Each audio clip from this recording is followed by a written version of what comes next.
여호와의 사자가 하늘에서부터 두 번째 아브라함을 불러 이르시되 여호와께서 이르시기를 내가 나를 가리켜 맹세하노니 네가 이같이 행하여 네 아들 네 독자도 아끼지 아니하였은즉 내가 네게 큰 복을 주고 네 씨가 크게 번성하여 하늘의 별과 같고 바닷가의 모래와 같게 하리니 네 씨가 그 대적의 성문을 차지하리라.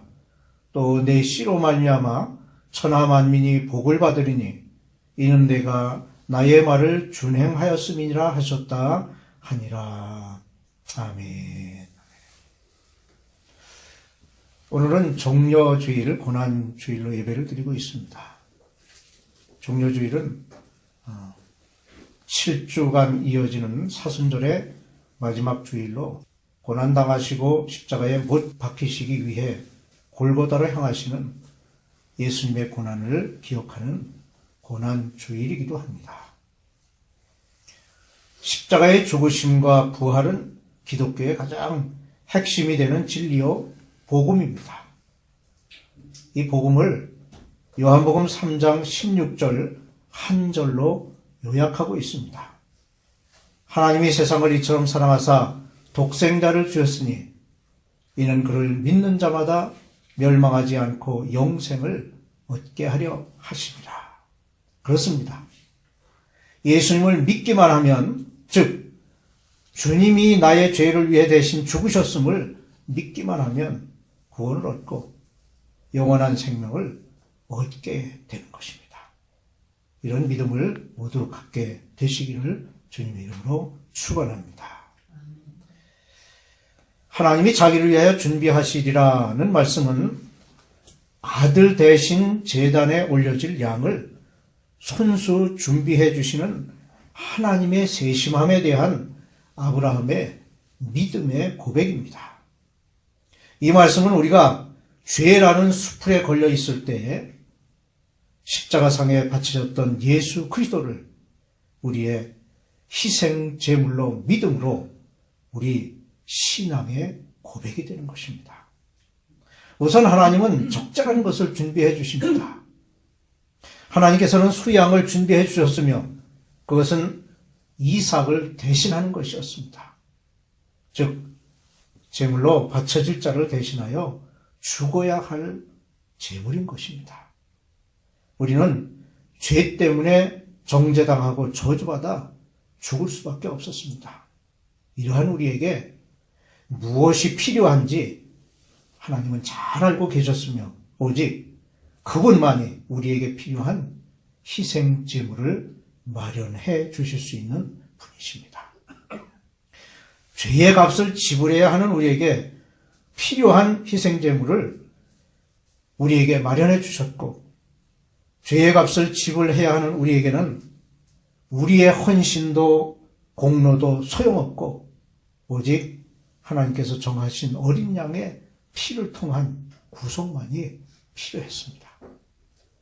이렇게 주님께서는 우리를 사랑하셔서 우리를 위해 자기 몸을 버리셨습니다. 그리스도는 우리의 유월절 양이 되셔서 우리를 위해 희생당하신 것입니다. 다음으로 하나님은 필요한 장소에 준비해 주십니다.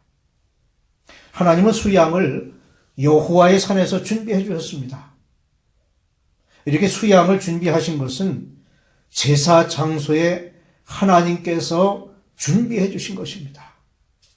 이와 마찬가지로 하나님께서 십자가를 준비하신 것은 당신의 아들을 보내주신 것만큼이나 중요한 일이었습니다. 수양이 수풀에 걸려 있다가 아브라함의 손에 들려져 이삭 대신 희생 제물을 드린 것이 하나님의 어린 양인 예수님께서 십자가에 못 박혀 우리의 죄를 대신하여 희생 제물로 바쳐진 바로 그것이었다는 사실은 매우 의미심장한 일이라 할 수 있습니다. 이 갈보리 산은 여호와의 산이었습니다. 이 산이 아브라함에게는 하나님과 교통하는 장소며 이와 마찬가지로 그 갈보리 산은 그리스도의 십자가의 피로 말미암아 우리가 하나님과 가까워지게 된 곳입니다. 그 다음으로 하나님은 적절한 때에 준비해 주십니다. 아브라함이 칼을 치켜들고 이삭을 막 찌르려는 순간 하나님의 사자가 그 사자의 목소리가 들려왔고 뒤이어 대속의 어린 양이 눈에 띄었습니다. 하나님의 시계는 1분 1초도 착오가 없으십니다. 믿음은 시험받게 마련이고 때로는 극한 상황에 이르도록 이끄시는 경우가 있습니다. 우리는 지친 나머지 절망적인 순간까지 이를 수도 있습니다. 하지만 하나님은 우리가 견뎌낼 수 있는 정도 그 이상으로 우리를 시험하지 않으시며 시험받을 때에도 반드시 피할 길을 주시는 분이십니다. 이러한 인간의 극한 상황은 바로 하나님의 역사하심의 시작점이 됩니다. 하나님의 은혜가 출발하는 그 지점을 보기 위해서 우리는 우리 자신의 한계점까지 이르러야 합니다. 우리가 구원하소서 우리가 죽겠나이다 라고 할 때에 구원하시는 하나님의 손길이 즉시 우리에게 펼쳐집니다. 아브라함의 순종은 감사함으로 이어졌습니다. 이것은 변함없는 진리입니다. 그러므로 이것을 믿으십시오. 그 믿음은 하나님이 친히 준비하시리라는 말씀을 믿고 다음과 같은 태도로 말할 수 있게 될 것입니다. 첫째, 우리는 확신 있게 말할 수 있습니다. 당신의 아들을 우리에게 주신 하나님께서 어찌 그 아들과 함께 모든 것을 은사로 주지 아니하시겠습니까? 하나님은 우리가 생각하는 것보다 더욱 넘치도록 능히 주실 수 있는 분이십니다. 둘째, 우리는 기대하는 마음으로 말할 수 있습니다. 우리에게 언약하신 하나님은 미쁘신 분이십니다. 그러므로 하나님께서는 우둔한 자에게 지혜를, 약한 자에게 힘을, 전투에 나아가는 자에게는 무기를 주시며 슬픔의 때에 위로하시며 이 땅의 모든 궁핍한 자에게 필요한 것을 공급하십니다. 셋째, 우리는 계속해서 말할 수 있습니다. 하나님은 내가 과연 너희를 버리지 아니하고 과연 너희를 떠나지 아니하리라고 히브리서 13장 5절에 말씀하십니다. 따라서 우리는 여호와는 나의 도움이시니 나를 두려워하지 않으리라고 담대히 말할 수 있는 것입니다. 그러게 우리는 살 때나 죽을 때나 그리고 영원히 여호와 이레를 말할 수 있습니다. 그 이유는 우리를 위해 항상 준비해 주시기 때문입니다. 때때로 하나님께서는 그의 자녀들을 극한 상황으로 몰고 가십니다. 그 이유는 그의 자녀인 우리를 괴롭게 하게 하시기 위함이 아니라 그분의 의도가 있기 때문입니다. 그러면 그 의도는 무엇입니까? 첫째로 극단적인 고통을 겪음으로 주님을 찾도록 하기 위함입니다. 우리는 항상 자신의 모든 삶을 하나님께 내맡기는 삶을 살아야 함에도 불구하고 때때로 인간적인 안락함에 빠져 하나님을 잊어버리는 때가 있습니다.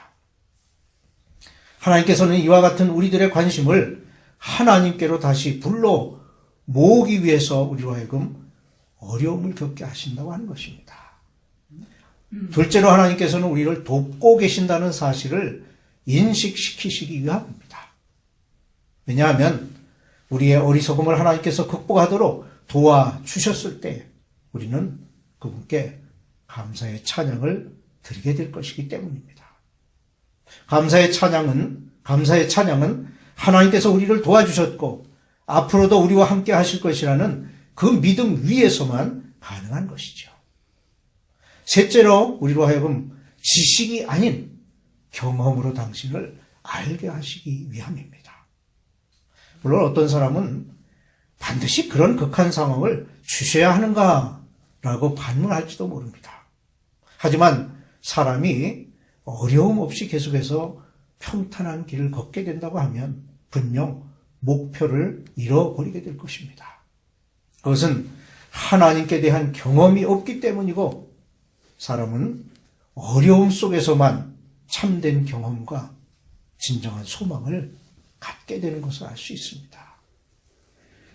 넷째로 증명과 시험을 위해 우리를 곤경으로 몰고 가기도 하십니다. 그것은 아브라함의 경험을 통해서 알 수 있습니다. 즉 하나님께서는 아브라함을 넘어지게 하려 하심이 아니라 그의 믿음을 시험하시기 위해서 곤경에 빠지게 하신 것을 알 수 있습니다. 그런데 이러한 시험은 오늘날 우리에게도 똑같이 주어집니다.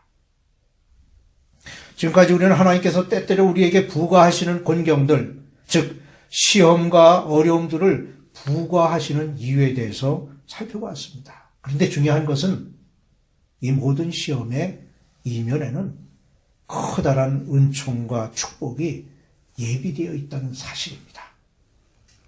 하나님께서는 우리의 모든 필요를 다 아시고 채워주십니다. 그럼 우리는 우리의 먹을 것과 입을 것을 걱정할 필요가 없습니다.